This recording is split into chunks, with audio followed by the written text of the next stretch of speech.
Hi, I'm Zeke, and this is a game that I played the 4 nights opening. So, e4 and e5, and bishop to c4, knight to f6. You always want to do this move, because if the knight is to go to f3, then you can just take the e4 pawn, and if they recapture, then you attack. If they move back, then you win the queen.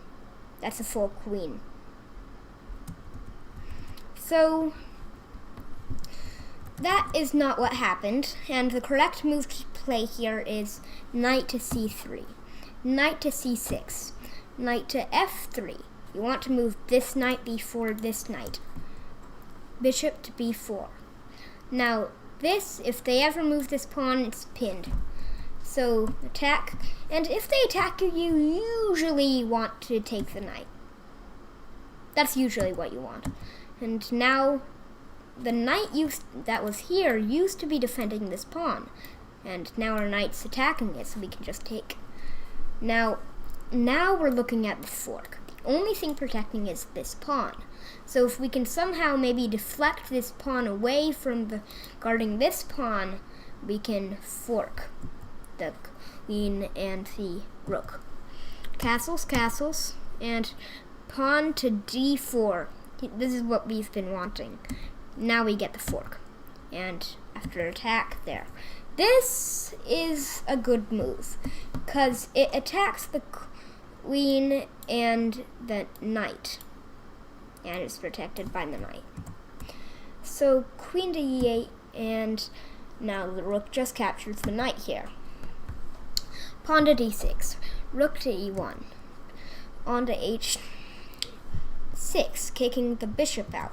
The bishop can actually go here. Can't take, because the reason they went here is it's a pinned. So we unpin, and now the bishop's being attacked, and now they can just take. And you can't recapture, because we have 1, 2 on that square, and they have 1, 2, 3 on that square. So you can't recapture, because then you lose the piece. Alright, takes again. Now this would be mate if this knight was not here. But the knight is there, so it can just be captured. And now we can recapture the pawn. And they won a pawn. Now, queen to g3, and here they want to take this h pawn. And this pawn will be pinned, and they're threatening mate.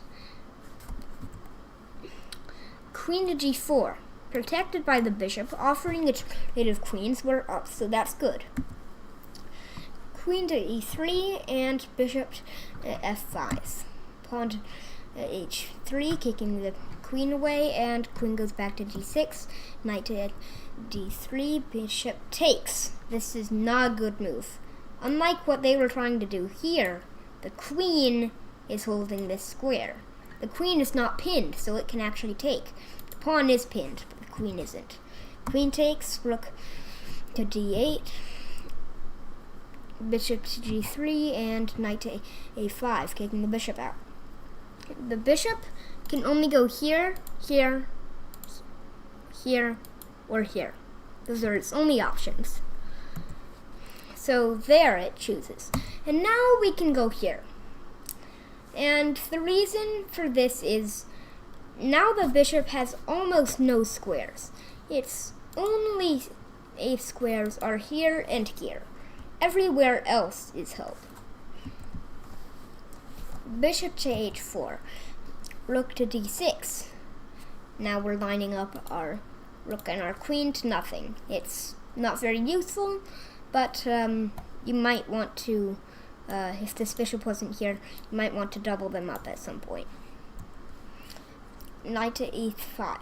Now the knight used to be protecting this pawn. I mean, it's not actively protecting it, like here or here would be, or here would be protecting it. But it's just in front of it, and since queens aren't knights, they can't jump over pieces. So this knight is kind of guarding the pawn, and it's protected by the pawn. But if the knight moves, like, say, here, you just take it. Bishop to d3, and this is not a fork. It is not a fork. Nice protecting. King to h2, and now rook to e5. This is always protected by the queen, but we can at least remove one defender and then maybe route our knight in somehow and take the bishop. Not that they would allow that. And now the pawn goes to f4, defending the knight, and the queen goes to b3. And no, there is not the amazing queen to h7, and because if king takes, there's the knight. The knight's defending the queen, and you're just up a bishop. So this opens it up, and it would work perfectly if this knight was not here, but it is. So there. Now this bishop was also blocking us from taking the queen.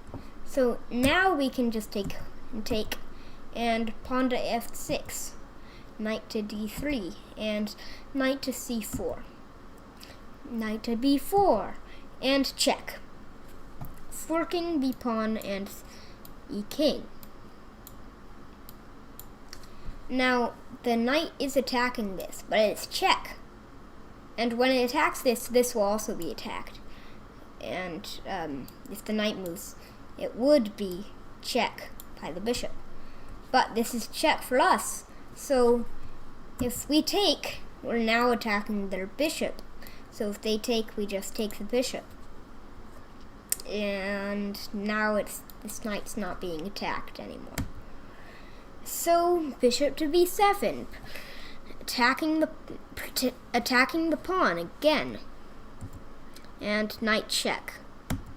King to h5 and takes the pawn. Now there's this not amazing fork. This fork is not a fork, because if you take the knight, it is mate in 2. An amazing pawn checkmate, and that is how the game ended. h5 is also mate. Thank you for watching.